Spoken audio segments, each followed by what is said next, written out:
Shalom Haverim.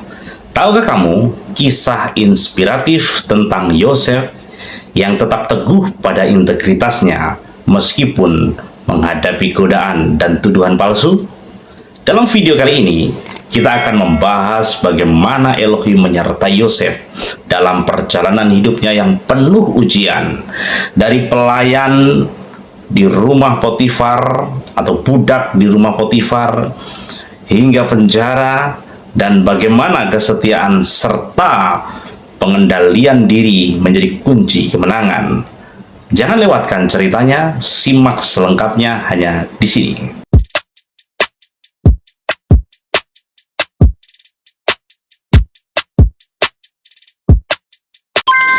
Kisah tentang Yosef dan Potifar dalam kitab Beresit atau Kejadian pasal 39 adalah salah satu cerita penting dalam kitab suci yang menggambarkan integritas, ketulusan, dan perlindungan Elohim terhadap Yosef meskipun ia menghadapi tantangan yang begitu berat. Kita melihat yang pertama, Yosef menjadi pelayan Potifar, Kejadian 39 ayat 1 hingga 6, di mana Yosef dijual oleh saudara-saudaranya, tetapi pedagang Midian kepada pedagang Midian, dan kemudian dibeli oleh Potifar, seorang perwira Firaun yang menjabat sebagai kepala pengawal istana di Mitsraim. Karena Elohim menyertai Yosef, segala sesuatu yang dilakukannya berhasil. Potifar melihat keberhasilan Yosef dan mempercayakan semua miliknya di bawah pengawasan Yosef. Elohim memberkati rumah tangga Potifar karena kehadiran Yosef. Segala urusan Potifar diatur Yosef dengan sangat baik, sehingga Potifar tidak perlu lagi mengkhawatirkan apapun kecuali makanannya sendiri. Ini luar biasa sekali. Dan kita melihat yang kedua, di mana godaan dari istri Potifar, Kejadian 39 ayat 7 hingga 12, yang mengisahkan bagaimana Yosef yang tampan dan berperilaku baik menarik perhatian istri Potifar. Dia berulang kali menggoda Yosef untuk tidur dengannya, namun Yosef menolak godaan itu dengan alasan moral dan kesetiaan. Dia berkata bahwa dosa seperti itu bukan hanya melawan Potifar, tetapi juga melawan Elohim pencipta langit dan bumi. Meskipun istri Potifar terus berusaha menggoda Yosef, dia tetap teguh dan menghindarinya. Suatu hari, istri Potifar memanfaatkan situasi ketika mereka sendirian di rumah. Dia mencoba memaksa Yosef, tetapi Yosef melarikan diri, meninggalkan jubahnya di tangan istri Potifar. Dan yang ketiga, tuduhan palsu dan penjara, di mana Kejadian pasal 39 ayat 13 hingga 20 mengisahkan istri Potifar merasa malu dan marah karena ditolak, memutarbalikkan cerita. Dia menuduh Yosef mencoba memperkosanya dan menunjukkan jubahnya sebagai bukti kepada pelayan lain dan suaminya. Potifar marah dan memenjarakan Yosef. Namun, kitab suci tidak mencatat bahwa Potifar langsung menghukum mati Yosef. Yang mungkin ini menunjukkan bahwa Potifar memiliki keraguan tentang tuduhan istrinya sendiri itu. Yang keempat, Elohim menyertai Yosef di penjara di dalam Kejadian atau Beresit pasal 39 ayat 21 hingga 23. Meskipun Yosef dipenjarakan, Elohim tetap menyertainya. Dia mendapatkan kasih dan kepercayaan dari kepala penjara. Kepala penjara mempercayakan semua tahanan kepada Yosef dan menyerahkan semua tanggung jawab kepadanya karena melihat bahwa Elohim membuat pekerjaan Yosef berhasil. Wow, ini kisah yang luar biasa dari seorang yang bernama Yosef. Pelajaran dari Kejadian atau Beresit pasal 39, integritas dan keteguhan hati. Yosef menunjukkan keberanian untuk menolak dosa, meskipun itu membawa konsekuensi yang berat. Mengenai kesetiaan kepada Elohim, Yosef mengutamakan hubungan dengan Elohim lebih dari kenyamanan atau keselamatan dirinya sendiri. dan juga mengenai penyertaan Elohim dalam penderitaan. Meskipun Yosef menghadapi fitnah dan dipenjarakan, Elohim tetap menyertainya dan memberkati pekerjaannya. Luar biasa. Dan yang berikutnya adalah mengenai pengendalian diri. Yosef memberikan teladan luar biasa tentang bagaimana menghadapi godaan dengan bijak. Wow, kisah ini adalah bagian penting dalam perjalanan hidup Yosef yang akhirnya mengantarkannya menjadi pemimpin besar di Mitzrayim atau di Mesir dan alat Elohim untuk menyelamatkan bangsa Israel. Luar biasa. Tetap berada di sini dalam pengajaran berikut ini. Ya, kita akan masuk mengenai Yosef dan Potifar. Kita akan membaca 2 fatsal. Memang agak sedikit panjang, tapi supaya kita dapat mengikuti alurnya ya. Jadi kita akan baca dari Kejadian 39 dan Kejadian 40. Ya, silakan brother.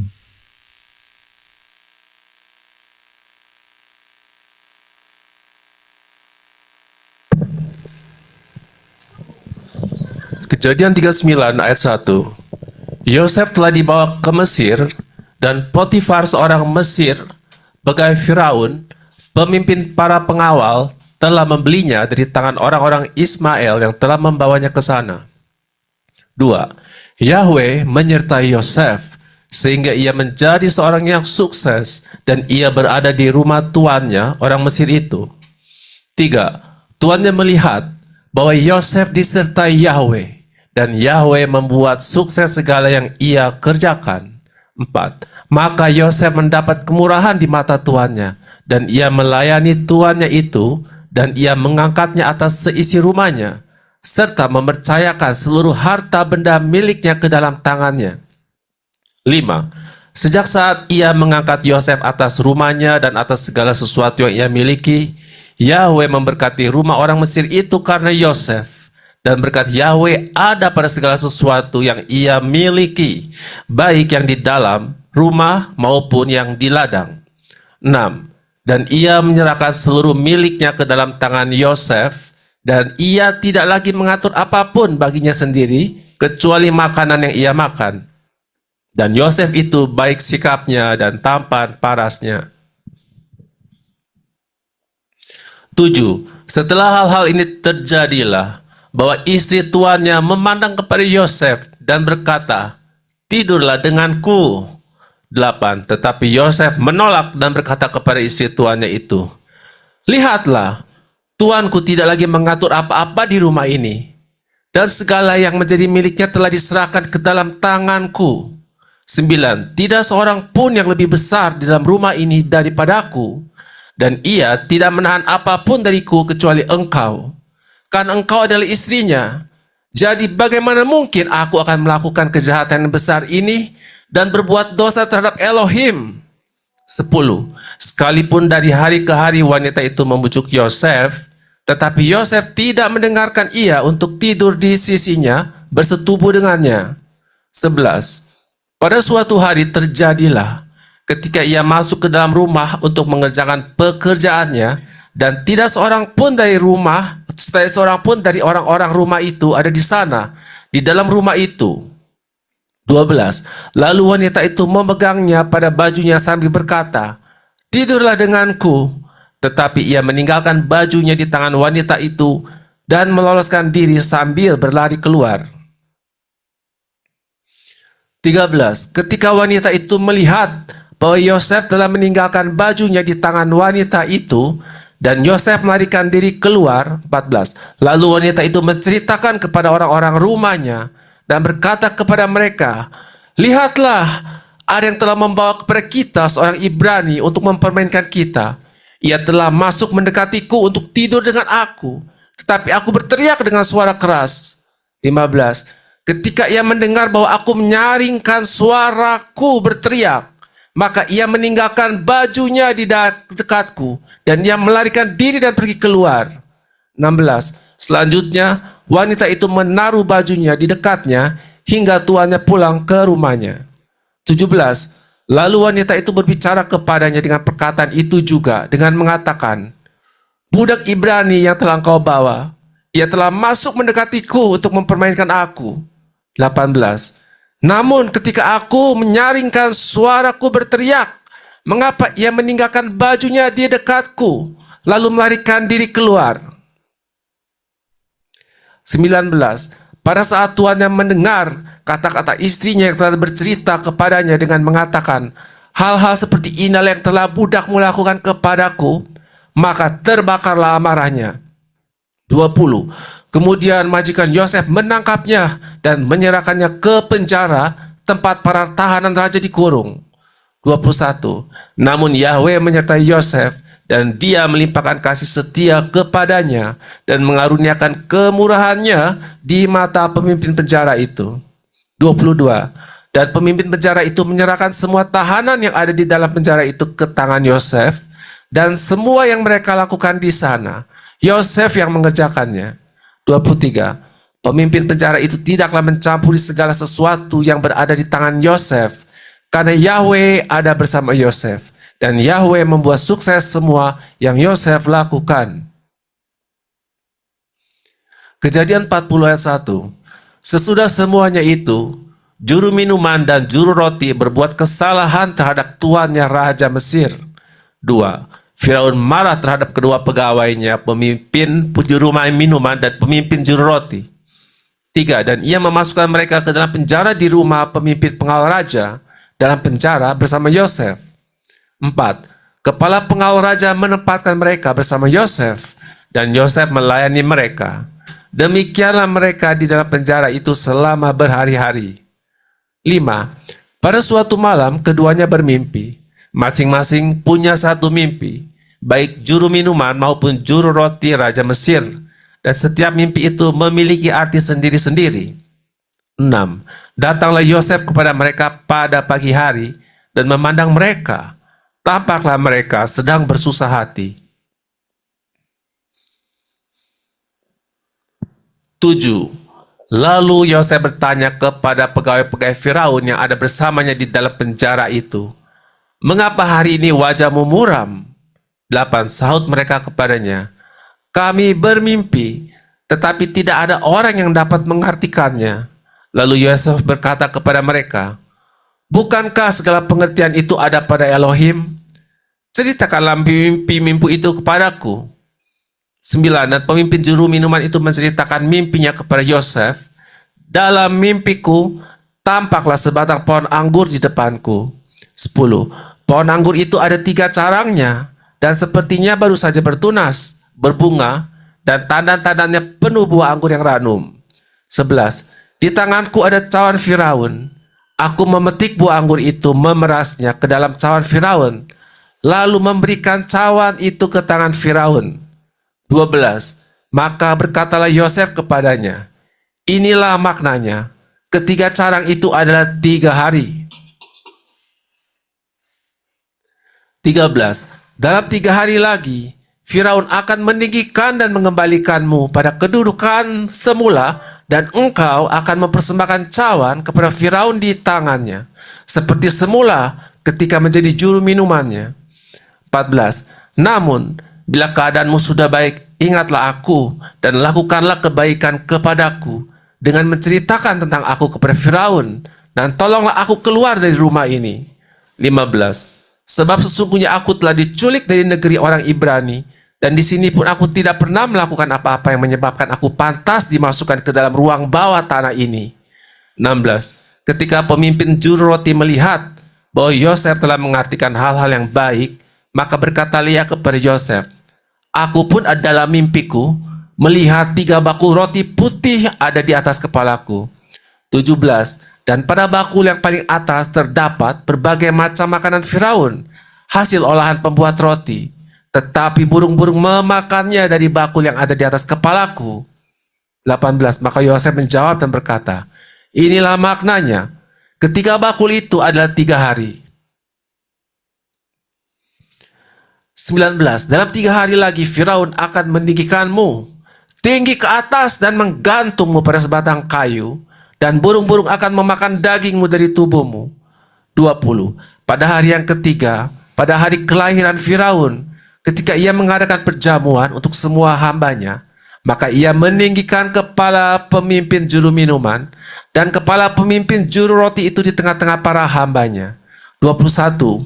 Dan ia menempatkan pemimpin juru minuman itu ke dalam pekerjaannya semula, dan ia dapat mempersembahkan cawan itu lagi ke tangan Firaun. 22. Namun, ia telah menggantung pemimpin juru roti itu sebagaimana yang telah diartikan Yosef kepada mereka. 23. Dan pemimpin juru minuman itu tidak ingat akan Yosef, bahkan ia melupakannya. Iya, haleluya. Terima kasih. Jadi kita lihat flow-nya ya, dari pergerakan kisah Yosef ini, dari saat dia dibeli oleh Potifar, dan kemudian setelah itu dia mengalami banyak hal yang ada di rumah Potifar, sampai dia masuk di dalam tempat penjara. Ya, jadi kalau kita bisa lihat pergerakannya itu adalah dari sejak dia dibuang, kalau itu Kejadian 37, 39 sampai 50. Itu dia dibuang oleh saudara-saudaranya dan kemudian dijual. Ya, dijual oleh saudara-saudaranya ke pedagang Ismaili, dan kemudian dia dijual lagi ke Mesir, ke Misraim. Dan di sana terjadi beberapa hal yang baik dan buruk.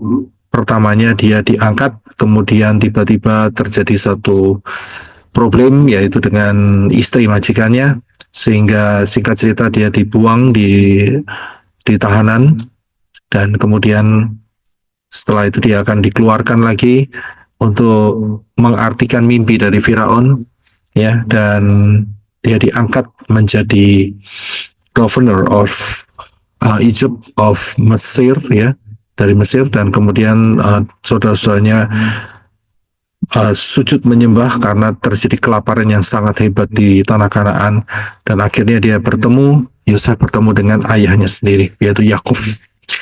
Nah, kalau kita lihat dari Kejadian 39-40, jadi kejadiannya dia dijual kepada kepada Potifar, ya, dan kemudian dia dipercaya oleh Potifar untuk mengurusi seluruh perdagangan atau usaha daripada Potifar, ya, dan terjadilah konflik yang disebabkan oleh istri Potifar, sehingga dia akhirnya masuk di dalam tahanan, bertemu dengan juru makanan dan juru minuman dari Firaun. Ya, jadi inilah flow-nya. Mungkin saudara pernah dengar ada satu kisah mengenai seorang yang punya satu kuda dan punya satu anak laki-laki. Ya, di mana di satu desa kecil,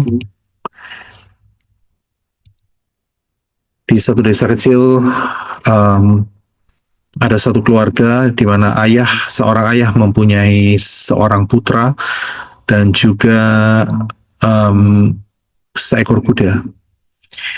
Tiba-tiba satu hari kudanya lari meninggalkan rumahnya. Tetangganya datang, ya, ikut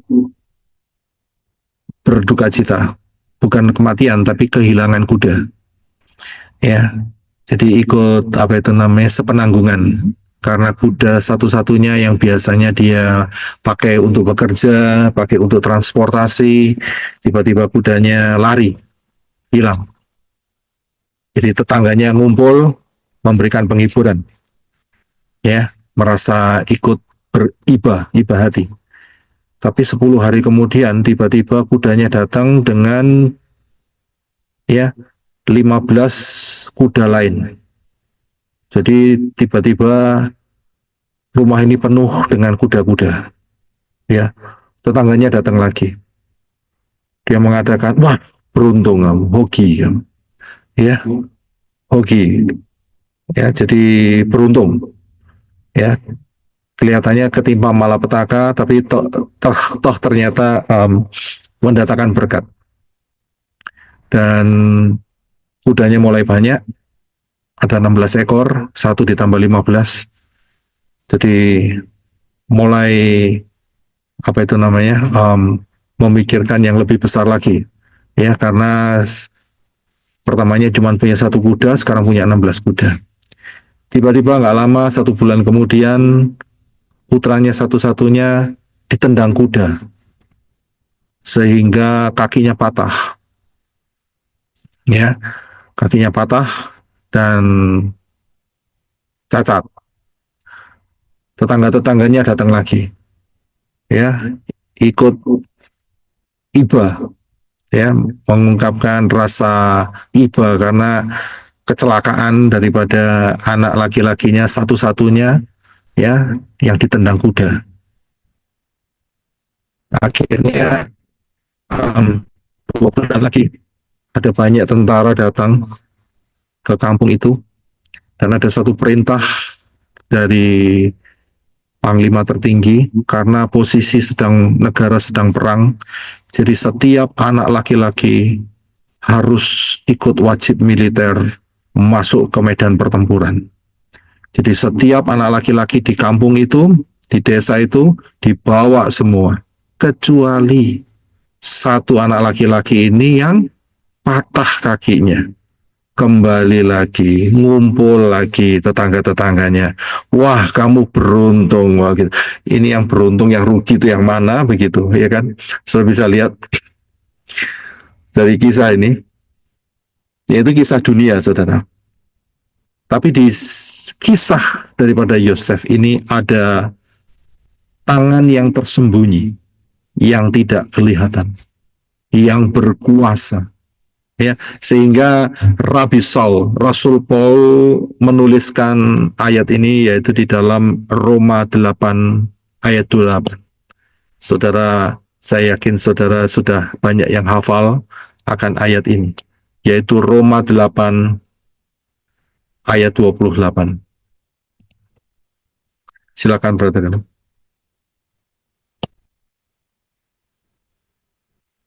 Roma 8 ayat 28.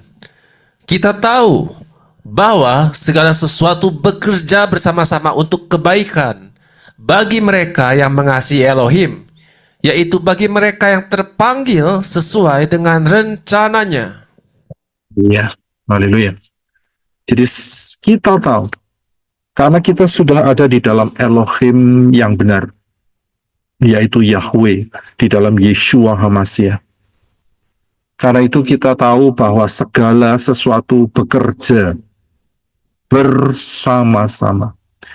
Untuk apa? Untuk kebaikan. Kebaikan saudara dan saya.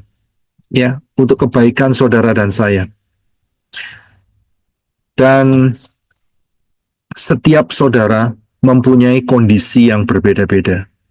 Nggak bisa disamakan. Ya, takaran yang Elohim Yahweh berikan kepada saudara itu beda-beda. Nggak ada yang sama. Satu keluarga yang punya anak kembar, itu pun juga menghadapi masalah yang berbeda-beda. Walaupun dia kembar, tapi masalahnya kan nggak kembar, saudara. Saya bisa lihat. Takarannya beda-beda. Pemahamannya beda-beda. Ya, dan juga tantangannya beda-beda, situasinya beda-beda. Dan Elohim Yahweh sanggup dengan cara yang luar biasa bagi orang yang mengasihi Dia. Segala sesuatu akan bekerja sama, ya, akan bekerja sama. Memang di dalam hal bekerja sama ini ada beberapa faktor. Ya, kalau kurang pengertian, maka bisa-bisa binasa. Hati-hati, ya, karena kurang pengertian, kurang pemahaman. Tapi yang paham akan meningkat levelnya. Begitu dia meningkat levelnya, bukan selesai. Selama dia terus berjalan dalam kehidupan, maka challenge atau hal-hal yang harus dihadapi itu selalu muncul, saudara. Ya, selalu muncul. Ya, ada yang tidak mau dapat problem. Hanya satu orang, satu jenis manusia yang tidak dapat problem di dunia ini, yaitu orang, iya terima kasih, mati. Orang mati bebas problem. Selama hidup ada problem. Saya bisa lihat, tapi bedanya saudara dan saya tidak sendiri. Yeshua tidak pernah menjanjikan, kalau kamu ikut aku bebas problem, zero problem. Tidak pernah dijanjikan. Ya, tidak ada itu ayatnya. Kalau kamu ikut aku zero problemmu. Ya, sudah selesai. Ya ada yang seperti itu, tapi langka. Karena begitu terima Bapak Yahweh dalam Yesus Hamasiah, masuk baptisan, ya toh habis gitu langsung kesambar petir, saudara, mati. Gak ada problem, zero problem. Tapi gak dapat rewards, masalahnya gitu kan. Jadi setiap kehidupan itu ada sisi-sisinya, ada challenge-nya. Bedanya saudara dan saya ada ruah Yahweh Elohim yang tinggal dalam hidup saudara dan saya, yang akan nuntun. Saudara dan saya diberi daftar Elohim yang lengkap. Beda dengan orang-orang yang hidup mungkin 100 tahun yang lalu. Ya, daftar Elohimnya mungkin cuma selembar-selembar. Atau yang sekarang tinggal di daerah negara-negara yang anti kitab suci. Ya, mereka hanya mendapatkan sedikit sekali. Saudara dan saya dapat lengkap. Ini satu anugerah yang luar biasa. Dari Kejadian sampai Wahyu, lengkap lagi. Belum lagi diperlengkapi dengan kitab-kitab yang hilang. Saudara bisa lihat, ini anugerah. Belum lagi saudara dikasih kesempatan punya handphone dan punya laptop, punya desktop, ya, sehingga saudara bisa searching. Ini luar biasa, saudara. Tidak semua bisa dapat seperti saudara dan saya. Orang-orang yang tinggal di Korea Utara, waduh, sengsaranya luar biasa. Saudara bisa lihat, orang-orang yang tinggal di daerah-daerah yang internetnya di-ban, dibatasi, mereka aksesnya juga terbatas. Jadi satu anugerah. Ya, coba saudara pikirkan kalau saudara menghadapi problem demi problem, ya kita jangan lihat, ya oh orang itu lebih enak tuh, ya kan? Coba saudara lihat ada daerah-daerah yang kebebasannya sangat-sangat dibatasi. Satu anugerah bukan? Ruah Yahweh Elohim bekerja. Dan puji Bapak Yahweh, kita semua sudah digiring kenal akan Yahweh di dalam Yeshua Hamasiah. Itu anugerah yang luar biasa. Tidak semua mendapatkan seperti itu. Ada daerah-daerah, kalau sampai lahirnya di daerah Butan, bagaimana? Tahu di Butan? Bukan hutan ya, Butan. Tahu Pak. Ya. Sudah bisa lihat, itu informasi akan daftar Elohim sangat minim sekali.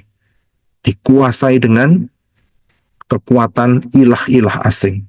Jadi satu anugerah. Ya. Pencobaan yang saudara alami itu adalah pencobaan-pencobaan yang biasa. Itu Elohim Yahweh yang berfirman. Ya. Dia akan memberikan apa?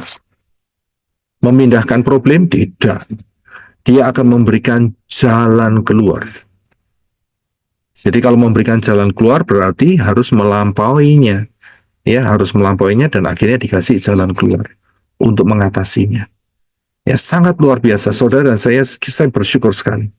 Ya, dikasih selengkap dengan utuh. Dengan utuh. Itu sangat luar biasa. Bahkan kita bisa belajar setiap Syabat. Tidak ada yang ganggu. Betul kan? Tidak ada yang menekan, bahkan kita mendapatkan janji sampai kita dapat memahami, ya, bisa memahami mengenai harpazo. memahami mengenai Yerusalem yang baru, memahami mengenai kehidupan setelah kematian, ya, dan kemudian dikasih pemahaman untuk mendapatkan rewards yang luar biasa. Kan dahsyat sekali, saudara. Saudara bisa lihat, ya, saya ngerti beberapa dari antara saudara harus keluar dari komunitas, ya, dengan membayar harga. Saya ngerti, ya kan, ada yang betul-betul orang tuanya atau komunitasnya begitu strict sekali, ya, seperti kesaksiannya beberapa waktu yang lalu, listrik harus dipadamkan seperti itu, ya kan, dan kemudian juga diusir dari rumah, dibenci, dikata-katai, dan sebagainya. Ya kan, tapi Rabi Saul mengatakan bahwa problem-problem saudara itu tidak sebanding. Ya, tidak sebanding dengan apa? Dengan rewards, pahala yang akan saudara terima. Amin. Jadi kalau levelnya cuma listrik dimatiin, enggak usah khawatir. Karena nanti di Syamayim, listriknya nyala terus, saudara. Enggak akan mati. Iya kan? Kalau saudara internetnya dibatasi sekarang, nanti di Yerusalem baru kita jauh pakai lebih canggih dari internet. Ya, ngomong bisa langsung tahu dari pikiran ke pikiran saja. Itu kan luar biasa. Ya, jadi itulah kehidupan. Dan ini diceritakan di dalam kisah yang luar biasa, yaitu kisahnya Yosef sebagai penutup daripada kitab Bereshit ini, ya. Nah, di sini kita bisa melihat segala sesuatu bekerja sama bagi mereka yang mengasihi Elohim, dan bagi mereka, yaitu bagi mereka yang terpanggil sesuai dengan rencananya. Jadi ada panggilan. Ya, ada panggilan. Tidak semua dipanggil panggilannya sama. Tidak semua. Ya, ada panggilan-panggilan yang khusus. Tidak semua. Panggilan saya dengan panggilannya Brother Herwin ya beda. Begitu loh. Iya kan? Porsinya beda-beda.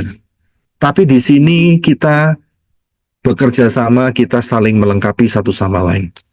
Saudara paham di situ, ya, yaitu yang sering kita dengar dengan istilah tubuh Hamasiah.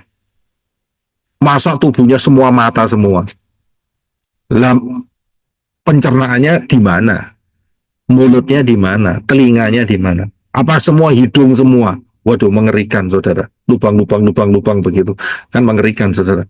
Jadi ada panggilan-panggilan. Jadi sesuai dengan panggilan itu, maka Elohim Yahweh bekerja dengan luar biasa. Ini cara yang sangat dahsyat. Ya, cara yang sangat dahsyat. Ya, dan kalau saya perhatikan, ada satu kitab di mana kitab itu tidak pernah menuliskan kata Tuhan, Elohim, satu kali pun. Tetapi di situ tangan Elohim itu bekerja. Saudara tahu kitab apa ya? Esther bukan Pak? Kitab Esther, betul. Kalau sudah lihat kitab Esther, itu tidak ada satu kata Tuhan. Tidak ada. Kata Elohim, kata Tuhan, Roh Kudus, apalagi, ya, Ruach Yahweh, apalagi, tidak ada, saudara. Sama sekali tidak ada. Kayak flow begitu, saudara. Kayak kisah, story flow begitu aja. Tapi di dalamnya ada tangan yang kuat, yang luar biasa, yang bergerak, yang bekerja. Sama di dalam peristiwa Yosef. Sama dalam peristiwa ini. Ya. Jadi mau dibilang untung atau rugi, seperti orang kehilangan kuda dan anak muda yang ditendang kuda tadi, ya. Di dalam Elohim Yahweh akan selalu untung. Amin. Akan selalu ya. Itu yang dikatakan oleh Saul.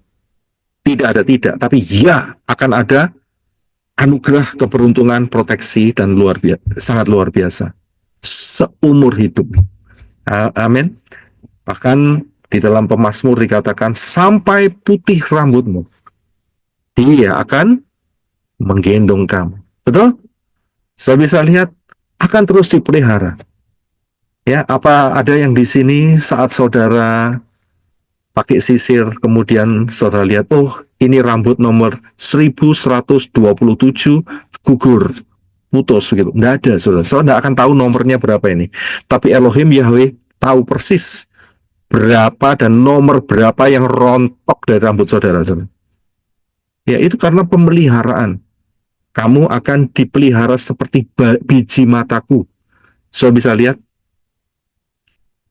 Ya, saudara lihat? Saudara percaya saudara dipelihara seperti biji mata Elohim? Amin. Sangat luar biasa. Dipelihara sedemikian rupa. Dan kita sudah bisa buktikan menjelang pasca daripada Harpaso, kita diperlengkapi dengan sangat luar biasa. Saya bisa paham. Ya. Seberapa sayang Elohim Yahweh terhadap saudara dan saya, itu seperti dijelaskan seperti biji mata. Ya, seperti biji mata. Ini Sister Connie dengan suaminya Pak Sarjo saling mengasihi, saling mencintai kan? Betul kan? Ya. Apakah berani Sister Connie mengatakan, ya, Pak Sarjo, saya mengasihimu, saya mau membelai biji matamu. Kira-kira bagaimana? Tidak, Pak. Tidak, Pak. Kalau bisa lihat, bagaimana biji mata itu sangat terproteksi. Saya bisa lihat di sini. Ya, suami istri saling mengasihi, tapi ya jangan membelai mata. Yang membelai ya di bagian lain, saudara. Jangan matanya dibelai, saudara. Itu namanya problem besar, saudara. Betul kan? Begitu pula Elohim Yahweh. Cara Elohim Yahweh memprotek saudara dan saya. Seperti biji matanya. Walaupun dalam situasi kondisi yang berbeda-beda, yang sangat ekstrim. Amen. Nah, kita akan bisa melihat dari perjalanan Yosef ini.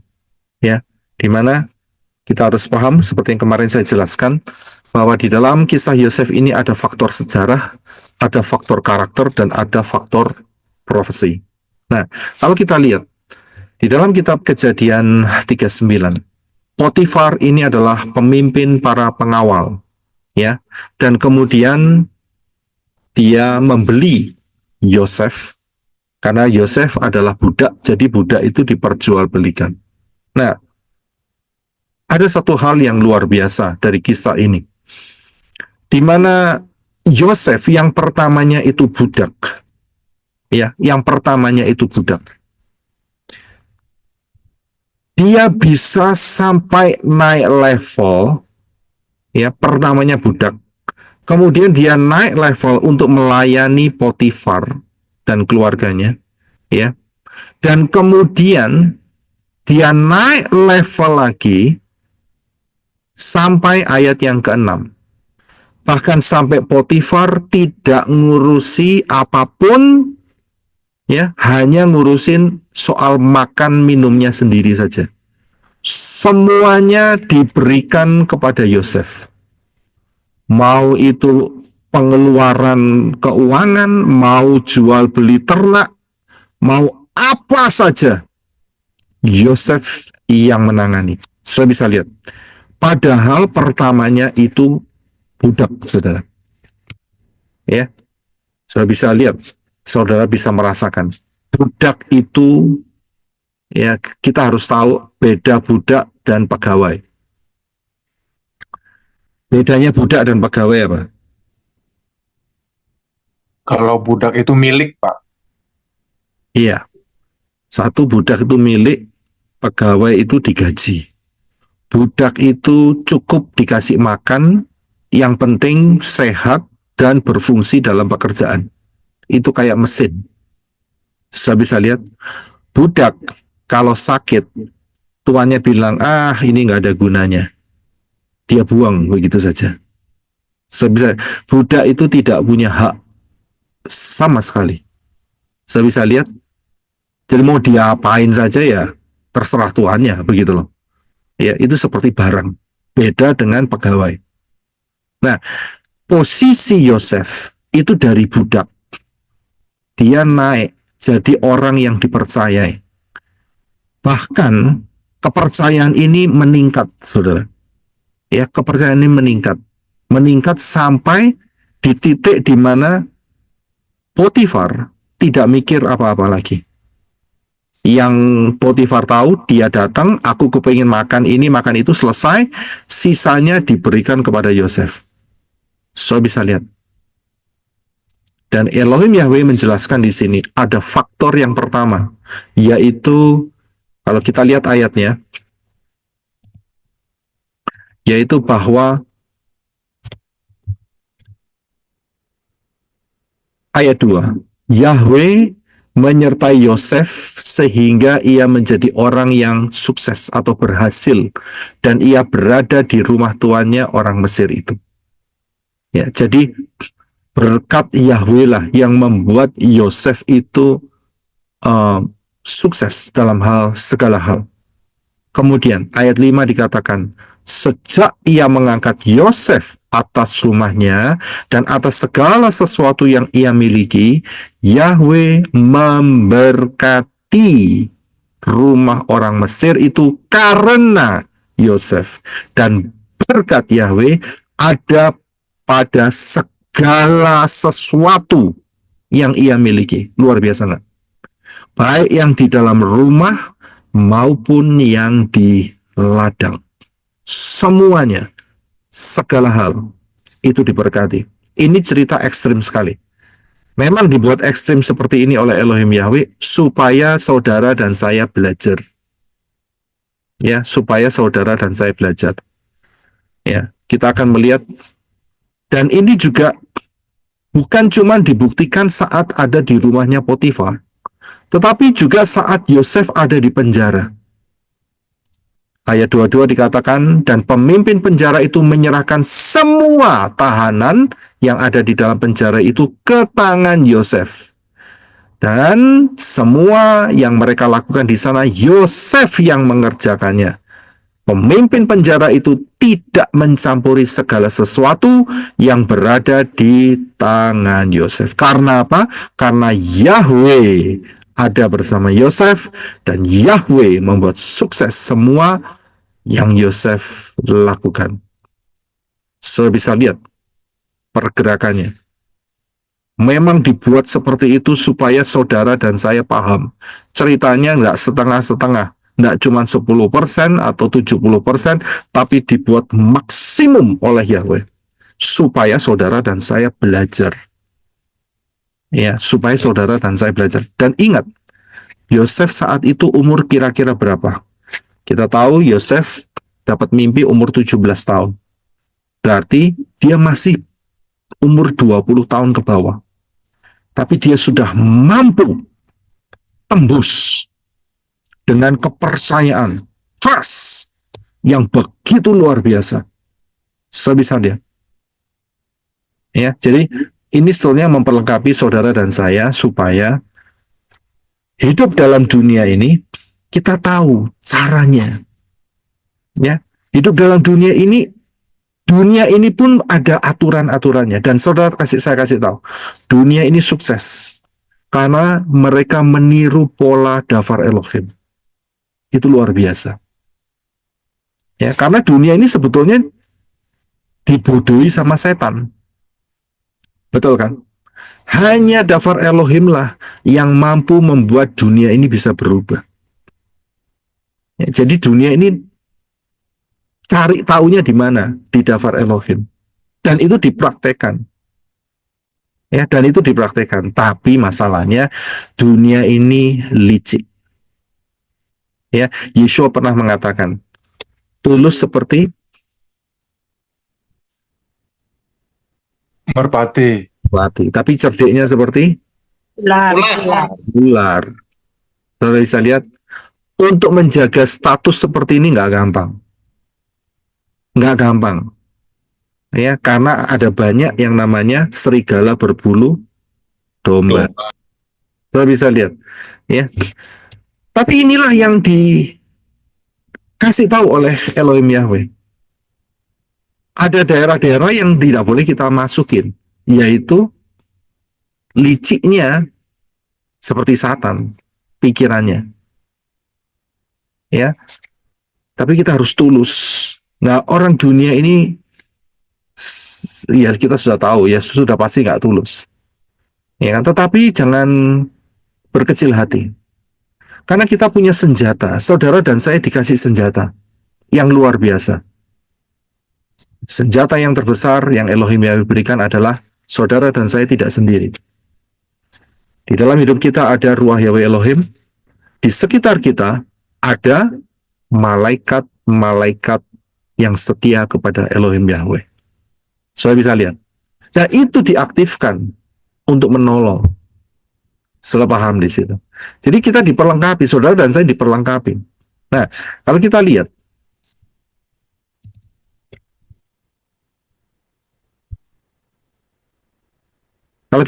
apakah Potifar beriman dan dapat melihat Yahweh? Jawabannya ya jelas tidak, saudara. Saya bisa lihat. Karena Potifar sendiri adalah penyembah dewa-dewa Mesir. Tetapi Potifar itu bisa melihat karya Yahweh melalui Yosef. Elohim Yahweh tidak mungkin menampakkan dirinya kepada Potifar. Ini bukan orang pilihan dan bukan orang yang bersunat. Tidak. Tapi Potifar bisa melihat karya impact dari tangan Yahweh yang memberkati hidupnya di segala bidang. Tadi kan ditulis seperti itu ya, di segala hal, baik yang di dalam rumah, baik yang juga ada yang di luar. Maksudnya apa? Maksudnya adalah urusan rumah ya yang di dalam dibuat berhasil oleh Elohim Yahweh melalui Yosef. Urusan perdagangan, walaupun dia memang adalah pegawai istana yang luar biasa, tapi kan dia juga bisa mendapatkan income lain gitu ya, dari misalnya penjualan ternak atau kuda atau onta dan sebagainya, dan itu ditangani oleh Yosef. Dia tidak melihat Elohim Yahweh secara langsung, tetapi dia melihat Elohim Yahweh di dalam hidup daripada Yosef. Saya bisa lihat. Nah, kriteria apa saja yang dibutuhkan? Menurut saudara kriterianya apa aja?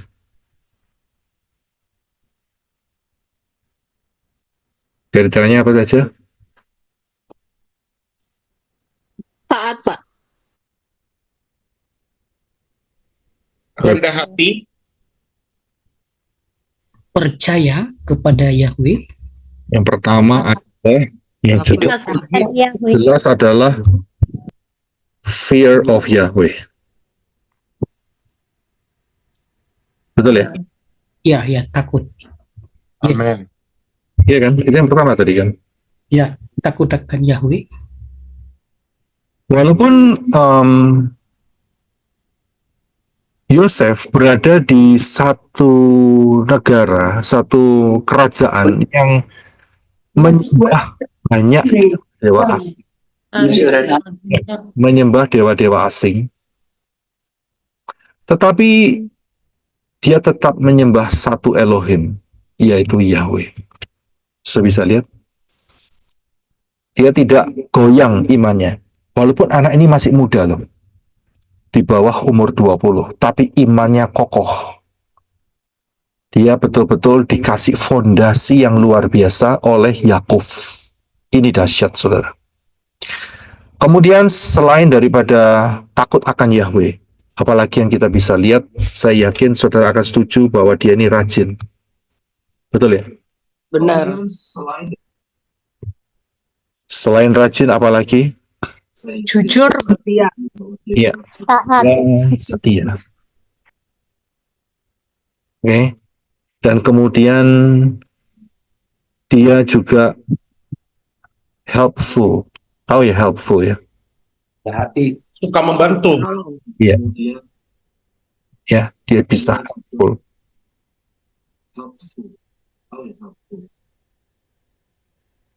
Kemudian dia suka membantu. Karena nanti tertulis bahwa dia itu baik hatinya. Ya, suka menolong. Kemudian dia mempunyai kebaikan hati.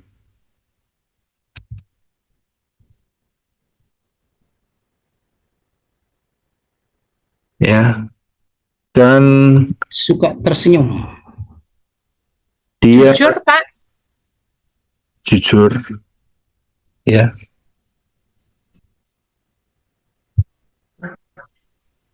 Tekun dan sabar.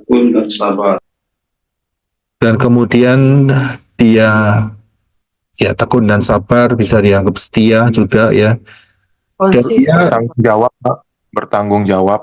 ya dia bertanggung jawab, nggak ada banyak ya. Dan kemudian dia punya inisiatif.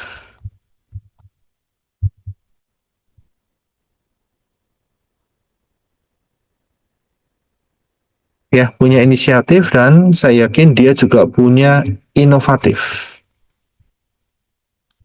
Ngerti ya, inovatif ya. Jadi dia punya mengembangkan, dia punya kemampuan untuk bisa membuat tuannya sukses. Saya bisa lihat. Kemudian dia juga ini penting saudara. Rajin boleh, setia boleh, helpful boleh, kebaikan hati boleh, jujur boleh, inisiatif, inovatif, ya. Bisa dipercaya. Ya, tapi mukanya merengut, tahu merengut. Itu bahasa Norwegia. Ya, Selalu tersenyum. ya. Dia joyful. Ya, dia joyful. Jadi ada banyak saudara yang kita bisa lihat dari sisi Yosef ini.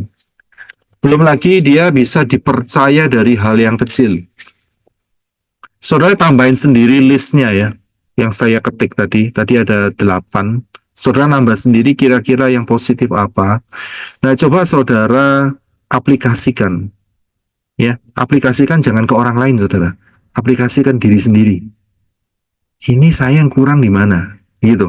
Karena kisah Yosef ini dibuat maksimum oleh Elohim Yahweh. Ya, sehingga saudara bisa belajar, oh saya kurang ini, kurang itu. Nah, saudara yang tinggal punya inisiatif untuk mengubahnya. Saudara bisa lihat. Ya, ada banyak yang positif, punya integritas, punya kesetiaan, punya tekad, punya banyak hal, punya mau belajar, seperti itu. Tapi fondasi semuanya adalah takut akan Elohim Yahweh. Saudara bisa lihat. Dan di dalam daftar Elohim, kitab suci kita, takut akan Elohim, ya, itu akan mendasari semuanya. Tapi selain daripada itu, saudara mesti menghasilkan fruits atau buah. Saya bisa lihat di sini. Sehingga apa yang dijanjikan oleh Elohim Yahweh melalui kisah Yakov ini akan teraplikasi dalam hidup saudara dan saya. Saya bisa lihat bagaimana dia yang pertamanya budak, kemudian dia dipercaya lebih lagi dan sampai di tingkat yang sangat luar biasa. Saya harus kasih tahu, Yosef ini dipercaya di rumah Potifar. Itu yang percaya, sampai tidak ngurusi apa-apa. Yang kedua, dia dipercaya di penjara, sampai tidak ngurusi apa-apa kepala penjaranya. Yang ketiga, dia dipercaya seluruh Mesir, sampai Firaun nggak ngurusi apa-apa. Bayangin saudara, ini apa nggak ekstrim saudara? 3 level saudara. Saudara bisa lihat level keluarga, level pemerintahan, walaupun itu penjara, tapi kan itu pemerintahan saudara. Pemerintah di penjara, lebih banyak orangnya kan, lebih banyak istilahnya itu orang-orang jahatnya dan sebagainya kan di situ kan. Dan sampai level kerajaan, 3-tiganya para pemimpinnya nggak mikir, trust sama dia. Saudara bisa lihat, ini ekstrim, ya, sangat-sangat ekstrim sekali. Nah, saya jelaskan tadi, kenapa dibuat ekstrim? Supaya saudara yang nggak terlalu ekstrim belajar. Saya bisa lihat, oh ini kekurangan saya di sini. Jadi saudara perbaikin di situ. Saudara bisa lihat di sini. Ya, apa yang menjadi kekurangan saudara dan saya, kita bisa belajar di situ. Ya, 1 Timotius kan mengatakan seperti itu. Firman Elohim supaya kita bisa belajar, ya kan, diperlengkapi. Nah, itu luar biasa di situ. Jadi saudara tambahkan sendiri listnya, apa-apa yang baik ada di sana semua. Ya, dan coba saudara kemudian bawa ke kamar mandi saudara atau tempat tidur, berdiri di depan kaca, gitu ya, depan kaca, kemudian listnya ditaruh begitu. Oh ini kira-kira yang cocok sama saya yang mana begitu, ya kan? Gitu caranya. Dan kemudian oh ini masih kurang ini, ya. Kalau masih kurang ditambahkan, ya kan? Jangan kalau merasa oh saya masih kurang, oh berarti saya memang diciptakan tidak sempurna, saudara. Jangan seperti itu. Berarti saudara tidak mau belajar. Ya, oh ini saya kurang di sini, ya udah tambahkan saja di adding, ya puji Bapak ya. Nah ini akan memberkati banyak hal luar biasa. Ya, jadi itu caranya, cara kerjanya.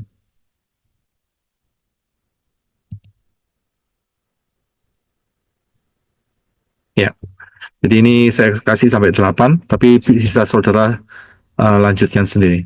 Nah, kemudian setelah itu terjadi dengan baik, maka ada problem, yaitu mulai dari ayat yang ke-6 bagian bawah. Dan Yosef itu baik sikapnya, ya memang jelas, ya kan, dan tampan parasnya, karena dia masih muda. Ya, baik sikapnya karena apa? Ada Elohim Yahweh. Ya, ada Elohim Yahweh yang menuntun, yang mengurapi, sehingga dia menghasilkan yang sangat luar biasa. Nah, problem terjadi. Problemnya adalah ada di istri daripada Potifar.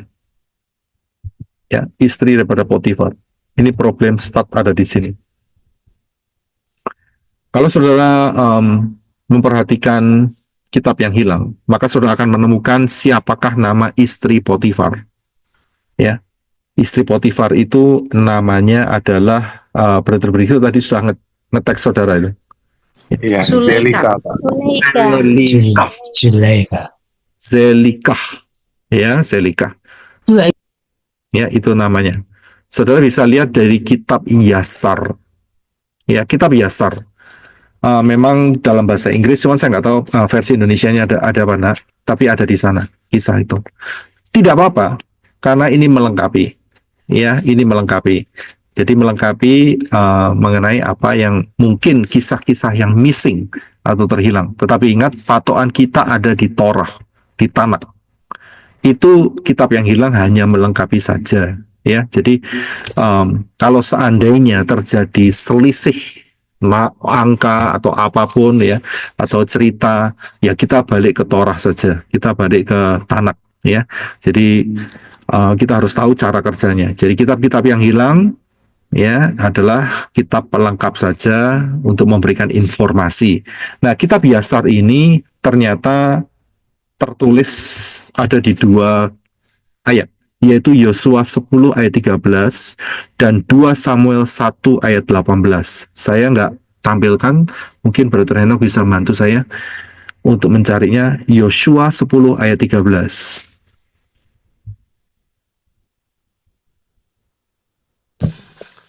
Yosua 10 ayat 13.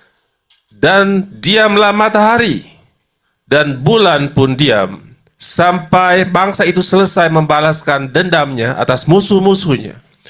Bukankah hal itu tertulis di dalam kitab orang jujur? Ya, matahari diam di tengah-tengah langit dan tidak cepat-cepat terbenam untuk sehari penuh. Ya, terima kasih. Kalau saya lihat ya, kitab orang jujur ya, di dalam bahasa Inggrisnya itu tertulis The Book of Yasser, ya, Book of Yasser. Kemudian satu ayat lagi yaitu di dalam 2 Samuel 1 ayat 18. 2 Samuel 1 18. 2 Samuel 1 ayat 18. Dan dia memerintahkan untuk mengajarkan kepada keturunan Yehuda nyanyian ratapan ini. Lihatlah, hal itu telah tertulis dalam kitab orang jujur. Ya, terima kasih. Ya, jadi dalam bahasa Indonesianya itu adalah kitab orang jujur.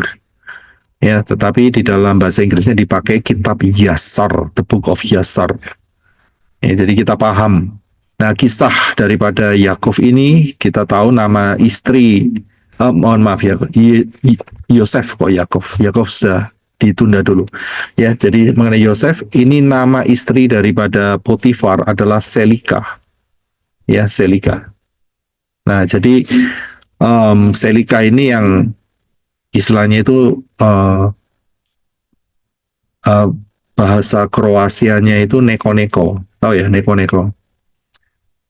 Ya, tahu neko-neko? Kompromi ya. Bukan. Aneh-aneh. Aneh-aneh macam-macam neko-neko. Ya, oke, puji Bapak Yahweh. Ya, jadi inilah yang menjadi problem. Nah, ya kita tahu masalahnya yaitu perempuan ini minta supaya si budak yang namanya Yosef ini untuk tidur dengan dia. Tapi Yosef punya integriti, dia tidak mau, dan akhirnya yang terjadi adalah Yosef akhirnya dia ditangkap dan dipenjarakan. Ya, nah penjaranya ini di tempat para tahanan raja dikurung, yaitu Kejadian 3 ayat 39 ayat 20. Kemudian majikan Yosef yaitu Potifar menangkapnya dan menyerahkan ke penjara tempat para tahanan raja. Ya, tahanan raja dikurung. Jadi bukan penjara-penjara biasa. Ini penjara khusus untuk orang-orang istana kerajaan yang membangkang. Jadi kita harus paham. Ya, tapi kisahnya begini, saudara. Kisahnya begini. Jadi bagaimana bisa sampai masuk di penjara? Nanti saudara bisa ini ya, bisa apa itu namanya? Bisa mencari sendiri di kitab Yasar ya. Jadi saat itu istri Potifar itu betul-betul ingin supaya budak satu ini dikerjain habis-habisan, saudara. Itu ceritanya begitu. Dan setelah itu singkat cerita Yosef selalu menolak dan si istri Potifar ini membuat kalau istilah hari ini itu membuat konspirasi. Nah itu dia, saudara. Nah, ya konspirasi ya. Ya cerita palsu yang tidak tahu diudak-udak ceritanya ada di mana. Jadi dia bikin konspirasi. Apakah Potifar sanggup menghukum dia? Sanggup. Namanya budak. Ya kan sanggup. Jadi Potifar sanggup. Kalau mau digantung ya digantung aja begitu loh. Ya, apa bisa sanggup digantung? Digantung saja bisa. Tapi ternyata kisahnya tidak demikian. Ya, jadi kalau si Potifar mau menghukum Yosef bisa saja. Ingat loh, dia itu bukan pegawai, dia itu budak. Ya, dia itu budak. Jadi kisahnya Yosef ini sempat dicambuk, Kalau saudara baca di kitab Yasar ya, dia sempat dicambuk dan Yosef tetap dia mengakui dia tidak salah. Tapi Elohim Yahweh menggunakan anaknya Potifar yang kalau tidak salah baca usianya 11 tahun, dia ngomong kejahatan daripada mamanya. Ya. Jadi 11 bulan, Pak. 11 bulan atau 11 tahun? Kelihatannya 11 bulan. 11 bulan ya. Kok saya cuma lihat 11 aja sih.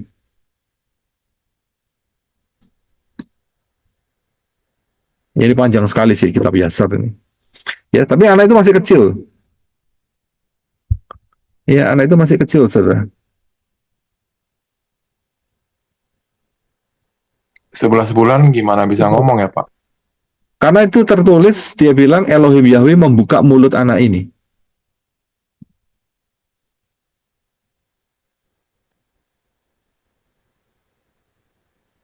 Oh, 11 bulan. Iya, 11 bulan. A child there's 11 months old. 11 months old. Dan saya bacakan, and the Lord opened the mouth of the child. Ya, itu yang berdasarkan kitab Yasar. Jadi usia 11 bulan bisa ngomong. Ya, kalau saudara mikir, mana mungkin bisa ngomong? Ada yang lebih ekstrim. Ada yang lebih Keledai aja bisa ngomong, Pak. Ya, Keledai bisa ngomong. saudara. Keledai aja bisa ngomong. Ada yang lebih ekstrim dari keledai. Apa? Batu yang berteriak. Ya betul, terima kasih. Yesua bilang kalau kamu diam saja, batu itu bisa teriak. Saudara. Bayangin, saudara. Ya, batu bisa berbicara. Di hadapan Bapak Yahweh itu semuanya mungkin. Saya bisa lihat Yeshua ngomong sama badai, stop, tenang, berhenti, saudara. Saya bisa lihat, tenang, saudara. Itu benda mati bisa diperintah. Kalau yang hidup mah gampang. Kamu dapat ikan enggak? Enggak ada, kita semalaman enggak dapat ikan. Tebarkan di sebelah kanan. Loh, begitu ditebar kok ikannya tambah masuk ke jaring semua. Dan sampai kapalnya hampir tenggelam. Gara-gara kebanyakan ikan. Saya bisa lihat peristiwa murid-murid Yeshua setelah kebangkitan Yeshua. Saya bisa lihat semuanya itu bisa dengan luar biasa. Ini kecanggihan daripada alam supranatural Elohim Yahweh. Ya. Yeshua bisa memerintahkan ikan pindah. Ya, yang sebelumnya sembunyi semua, kan itu siang hari, Saudara, murid-muridnya. Bisa kan? Dan Yeshua pakai tubuh kemuliaan. Dari sini kita bisa mendapatkan ya bahwa saudara dan saya dalam kerajaan 1000 tahun juga akan diberi kuasa yang sama. Luar biasa nggak? Ya, saya nggak tahu mindah ikan atau mindah apa, tapi ya nanti saja kita lihat. Memang ada batasan-batasannya, pasti itu ada batasan-batasannya ya. Tapi sangat inovatif sekali. Ya, jadi nanti di dalam kerajaan 1000 tahun, wah itu luar biasa, saudara. Setan udah nggak ada. Ya, saudara ngomong terjadi. Wah, itu kan persiapan. Persiapan untuk apa? Yerusalem yang baru. Saya bisa lihat, jadi ada kuasa mencipta. Ya, kuasa mencipta dari mana? Dari lidah saudara, dari mulut saudara. Karena itu latihannya sekarang. Jangan ngomel aja. Saya bisa lihat, jangan menggerutu saja. Itu kan menciptakan. Betul kan? Menciptakan hal-hal yang negatif. Loh, padahal kita diberi kuasa untuk menciptakan hal-hal yang positif. Saudara bisa lihat. Saya yakin saudara pasti sudah tahu lah. Itu Brisco, namanya siapa? Profesor siapa yang dari Jepang itu, Brisco? Masahu Emoto. Nah, itu dia. Ya, yang moto-moto itu saya nggak tahu. Ya, terlalu sulit karena saya nggak pernah baca. Tapi itu kesaksian yang luar biasa. Air diisi beras, diucapkan yang negatif, nggak lama busuk. Tapi air diisi beras, diucapkan hal yang baik, tahan itu. Nggak busuk-busuk itu. Itu kan kuasa mencipta. Saudara bisa lihat. Itu luar biasa loh. Malaikat Elohim Yahweh, malaikatnya ini. Ya, dimensi malaikat dan dimensi saudara dan saya, dimensi kita ini ketinggalan, saudara. Ya, ketinggalan. Dimensi dia itu canggih luar biasa. Nah, nanti saudara dan saya lebih canggih dari malaikat. Percaya nggak? Saudara dan saya lebih canggih dari malaikat. Percaya, Pak. Karena malaikat nggak punya tubuh. Saudara bisa lihat, saudara punya tubuh dan saya punya tubuh, yaitu tubuh kemuliaan. Malaikat cuman roh. Hanya tubuh roh. Tapi saudara dan saya ada tubuh kemuliaan. Dimensinya itu lengkap, saudara. Cuman untuk sementara ini aja kita dalam posisi seperti ini. Tapi Because I did not know whether they are coming or not, but ya, tapi nanti saudara dan saya akan menempati posisi dimensi yang lebih canggih dari malaikat. Bayangin, saudara. Luar biasa kan? Ya. Jadi bersiaplah untuk hal-hal yang ajaib yang akan saudara dan saya terima tidak lama lagi. Amin. Amin. Nah, latihannya Amin. sekarang, latihannya sekarang. Ya, latihannya sekarang. Dalam hal mengucapkan. Ya, dalam hal mengucapkan. Elohim Yahweh aja itu oke,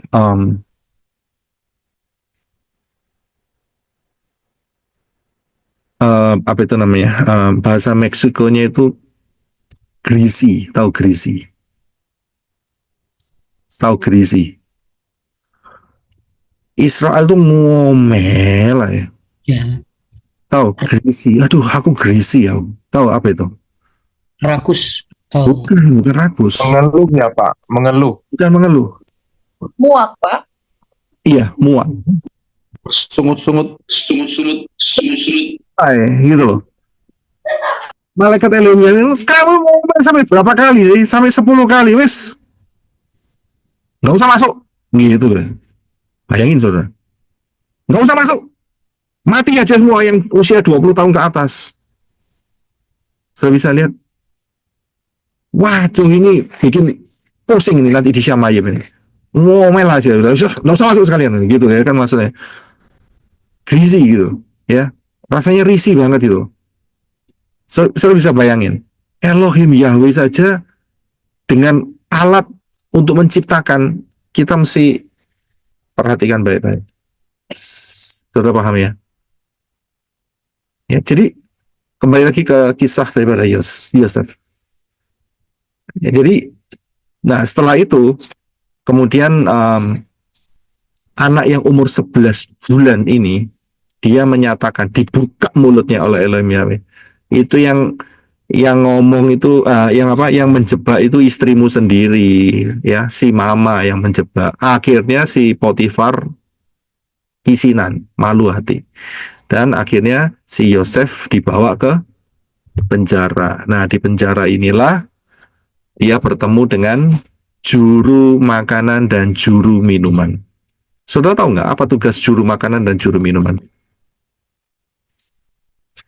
Apa tugasnya? Untuk mengetes apa makanan atau minuman itu tidak ada racun, safe buat the king. Iya, terima kasih. Jadi juru makanan, juru minuman itu bukan hanya untuk memberikan makanan atau minuman atau mengantar, tidak. Ya, tetapi sebelum diminum oleh raja, dites dulu. Diminum. Sudah bisa lihat? Diminum, ditunggu, ya, diminum wine-nya oleh juru minuman, ditunggu. Kira-kira juru minumannya melungker atau tidak? Ngerti ya, melungker ya? Saya sudah kasih kosakata bahasa Jerman Timur. Yang melungker atau tidak? Kalau dilihat 5 menit melungker. Ini racun ini di dalam anggur. Kita bisa lihat. Jadi sebelum makan juga gitu, makan spaghetti, belum dikasihkan ke Firaun, spaghetti ayo kamu makan dulu.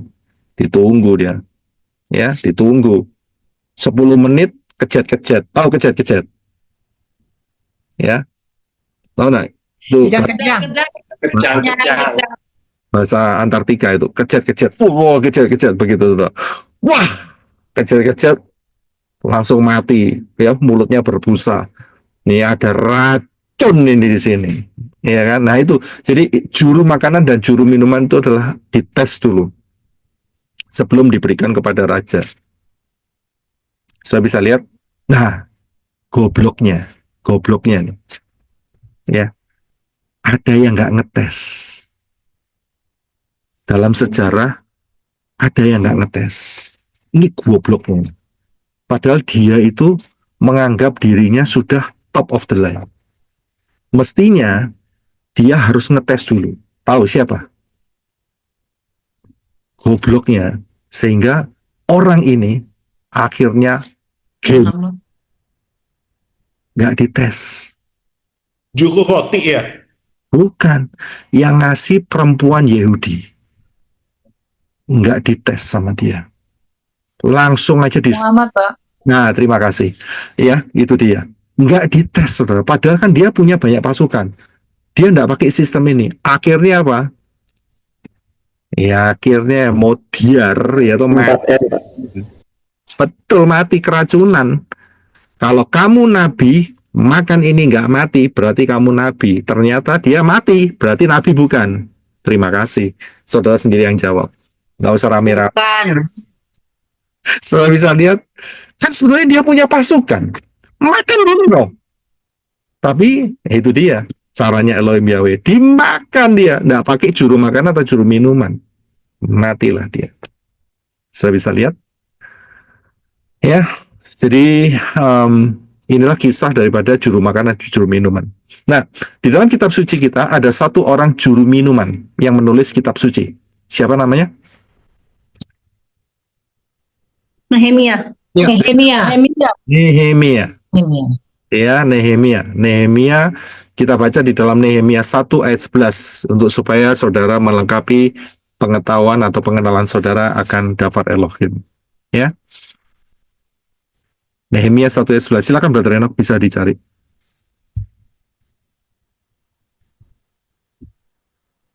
Nehemia 1 ayat berapa? 11. Oh, 11. Nehemia 1 ayat 11. Aku mohon ya Tuhan, biarlah sekarang telingamu yang memerhatikan terhadap doa hamba-Mu dan terhadap doa hamba-hamba-Mu yang suka akan takut terhadap nama-Mu. Dan buatlah berhasil kepada hamba-Mu hari ini, dan berilah dia belas kasihan di hadapan orang ini. Dan aku sendiri adalah juru minuman raja. Iya, saudara bisa lihat Nehemia adalah juru minuman. Ya, juru minuman raja saat itu kerajaan apa? Saudara tahu ya? Medo Persia, ya, kerajaan Medo Persia. Nah, juru minuman. Kemudian kita sudah tahu kisahnya, juru minuman diangkat kembali oleh Firaun, sedangkan juru makanan digantung. Nah, di sini ada satu kalimat yang tertulis dalam Kejadian 40:23. Dan pemimpin juru minuman ini tidak ingat akan Yosef, kan ia melupakannya. Yosef minta tolong sama juru minuman untuk dikeluarkan dari penjara. Akan tetapi begitu terlepas, lupa. Saya bisa lihat, sudah ditolong, lupa. Ya ini penyakit bawaan, saudara ya. Penyakit bawaan, betul kan? Ya, penyakit bawaan dan bisa menular juga. Jadi setelah ditolong, akhirnya lupa. Ya, memang ada istilah yang lebih parah, ya. Habis ditolong, titik. Mentung. Terima kasih, mentung. Nah itu parah itu. Ya udah ditolong mentung sekalian, ngerti ya? Ya, jadi yang sudah ditolong ternyata yang menolong dipentung, ya. Itu parah. Nah, jadi dalam hal ini setelah ditolong dilupakan. Nah, saya punya satu pertanyaan untuk mengakhiri ini semua.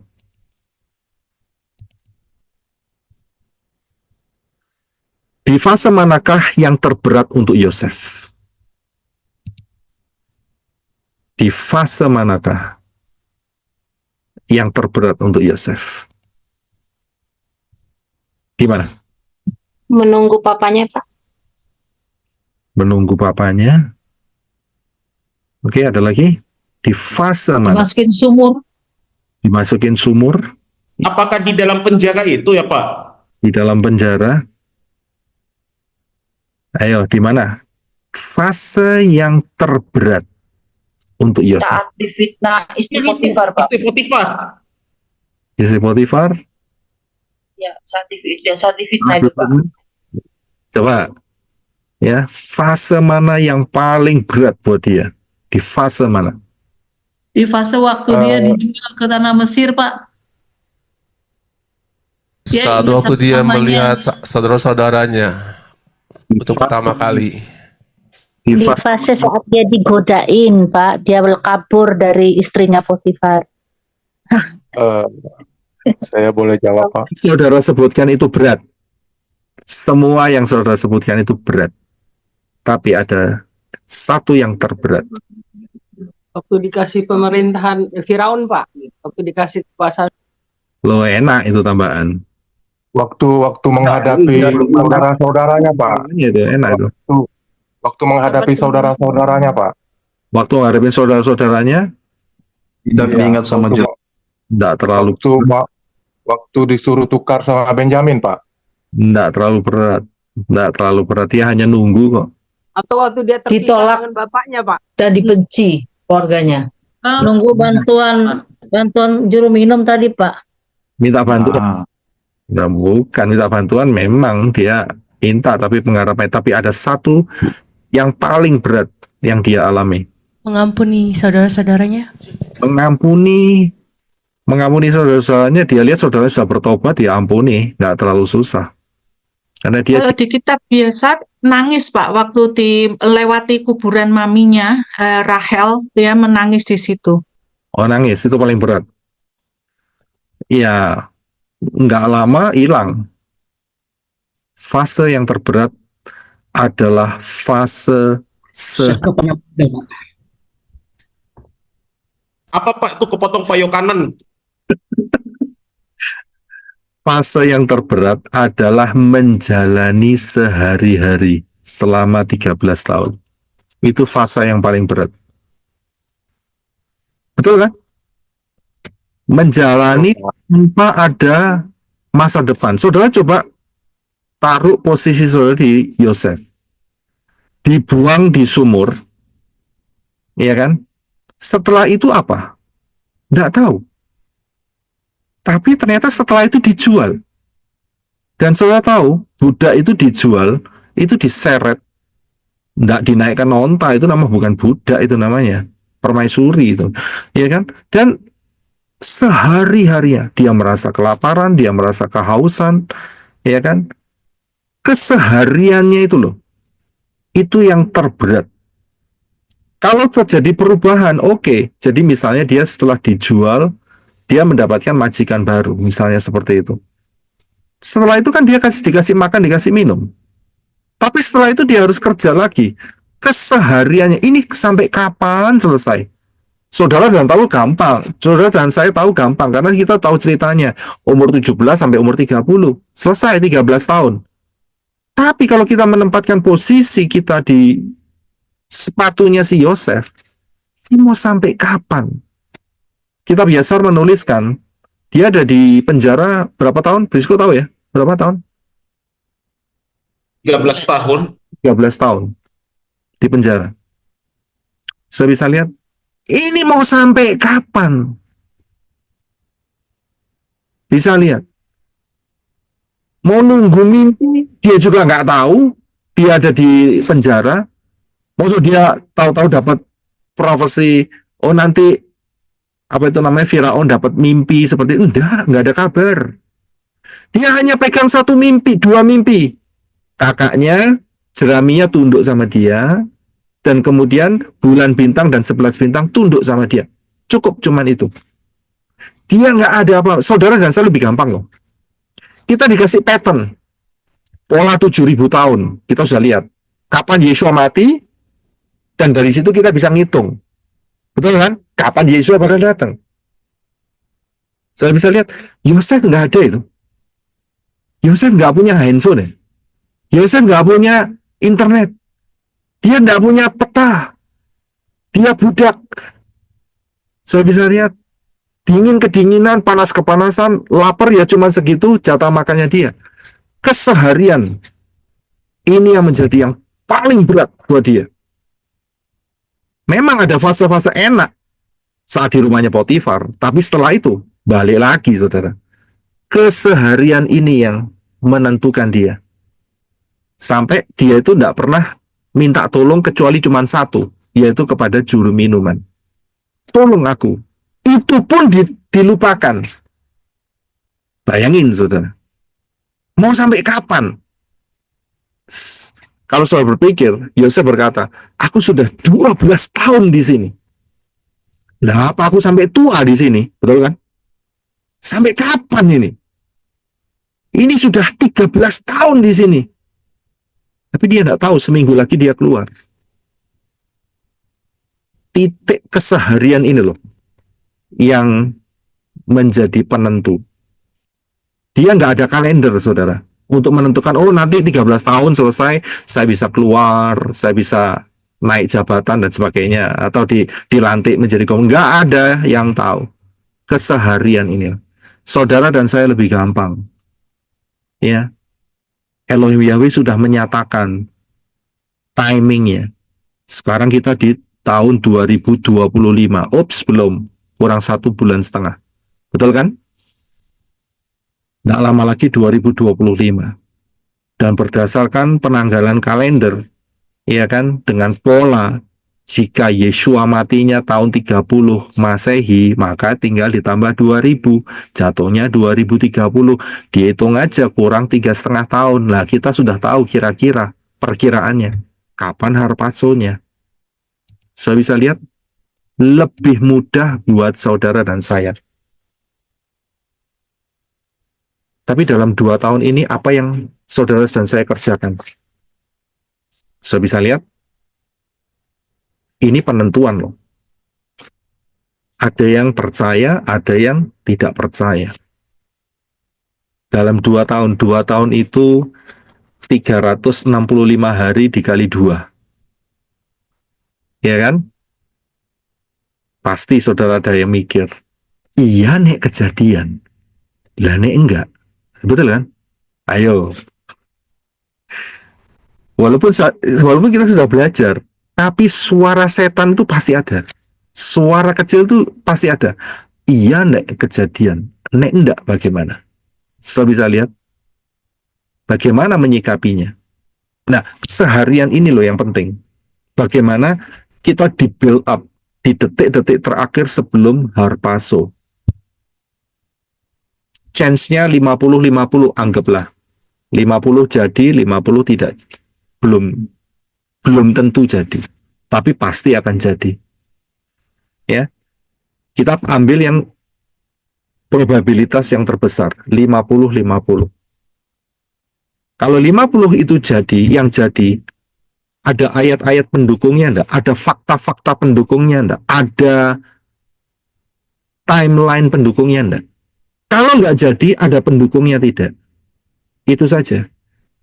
Yang saya lihat, yang jelas, tahun 70 Masehi, Yerusalem ambruk beserta dengan bait sucinya. Ambruk total. Dihabisi oleh Titus. Kenapa enggak tahun 72, 71, 69, 68? Kenapa pas 70? Dari situ kita bisa lihat Yesua matinya tahun 30. Kita bisa lihat, saya sudah tunjukkan kepada saudara mengenai yang tertulis saat Yom Kippur.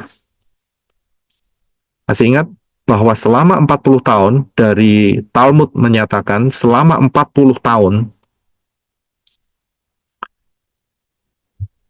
benang kirmisi itu tidak pernah menjadi putih, tidak pernah jadi putih, tetap merah. Itu yang pertama. Yang kedua, selama 40 tahun menorah tiap malam mati. Selama 40 tahun pintu bait Elohim selalu terbuka. Dan itu akan menggenapi Zakaria. Dan betul-betul terjadi. Nah, ini yang harus kita waspadai. Sudah bisa lihat, sudah bisa paham. Yosef, dia nggak tahu kapan. Saudara dan saya tahu kapan. Nah, sama-sama. Yang satu nggak tahu, yang satu tahu, tapi tetap menjalani keseharian. Ini yang harus saudara jaga. Jangan sampai di detik-detik terakhir ini, saudara terpeleset dan disqualify. Saudara bisa lihat, minggir. Yesua datang, dia mengatakan, adakah aku mendapatkan iman di bumi ini? Ternyata ada yang hilang. Yang rugi siapa? Saudara bisa paham. Pengajaran mengenai zaman akhir ini saya mulai tahun 2000 spesial ya, maksudnya di YouTube ya. Mulai tahun 2021-an. Kita sudah menjalani sampai 2024 akhir. Saya sudah pernah menyatakan mengenai rahasia angka 777. Ya. Saat itu saya berbicara mengenai ada banyak angka 7 di tahun 2025. 57 hari ini berapa? 5785 ya, betul ya? 5785 itu di total 7. Nanti April atau Mei Israel anniversary yang ke-77 77. tahun 2025. 2 tambah 5, 7. Ada banyak angka 7. 1,5 bulan lagi, saudara. Ada banyak angka 7. Saya bisa lihat bagaimana saudara menyikapi keseharian di dalam 2 tahun ini. Kita ambil yang maksimum, yaitu mengikuti pola Yobel. Ya, pola Yobel. Tapi kalau pola Shemitah, kurang 1 tahun, dikurangin 1 tahun. Saya bisa lihat, waktunya nggak lama. Ya, waktunya nggak lama. Ya, jadi, patokannya sudah Elohim Yahweh berikan. Buat mereka yang masih mempercayai dengan kalimat, ya, tidak ada seorang pun yang tahu, malaikat pun tidak tahu, anak pun tidak tahu, silahkan mereka percaya dengan iman atas pengertian itu. Tapi buat saudara dan saya, tidak. Saya tidak. Saya percaya ada sesuatu yang presisi. Ada sesuatu yang presisi. Dan terbukti mengapa Yeshua matinya hari Rabu. Saya bisa lihat. Dan mengapa Yeshua matinya pas 4.000 tahun. Sejak kejatuhan Adam dan Hawa. Dan itu hari keempat. Saudara bisa lihat. Jadi ini yang harus sangat diperhatikan. Hati-hati ya dengan keseharian saudara. Karena saya harus kasih tahu. Tentara itu kadang-kadang dia kesandung bukan dengan batu yang besar, tidak, tetapi dengan kerikil yang ada di dalam sepatu. Ngerti maksudnya? Itu istilahnya. Hati-hati dengan kerikil yang dalam sepatu. Jadi bisa jatuh gara-gara hal yang kecil. Saya bisa lihat, saya bisa paham, berjaga-jagalah. Ya, berjaga-jagalah dalam keseharian. Ini yang paling sulit, saudara. Yang paling sulit. Ya, saya akan lanjutkan pembahasan mengenai Yosef minggu depan. Haleluya. Bapak Yahweh memberkati saudara sekalian. Shalom. Terima kasih Pak Yosef. Bapak ya Terima berkati. kasih Pak Yosef. Bapak yang berkati. Ya, kita setelah Pak Yosef, jawaban PR-nya apa? jawaban ini sudah tak jawab kan tadi. Mengapa siapa itu namanya si Potifar? Ya, Potifar apa ya ke dia mengingini Yosef. Ya jelas dia tergoda. Ya, itu dari sisi manusianya dia tergoda. Tetapi dari sisi ilahi, ada rencana Elohim Yahweh yang mempersiapkan Yosef untuk perkara yang lebih besar. Lebih besar. 3 hal. Dia dipercayai di keluarga. Yang kedua, dia dipercayai di penjara. Yang ketiga, dia dipercayai di seluruh kerajaan. Dan itu melalui proses. Yang dipakai adalah istri Potifar. Ya, Elohim Yahweh tidak mengutus istri Potifar, kamu merayu Yosef, ya tidak seperti itu. Elohim Yahweh tahu persis kondisinya. Yosef menghadapi itu, dan dia harus melalui jalan itu, sehingga satu titik dia dikeluarkan, dan dia diberkati dengan luar biasa, menjadi pemimpin kedua setelah Firaun.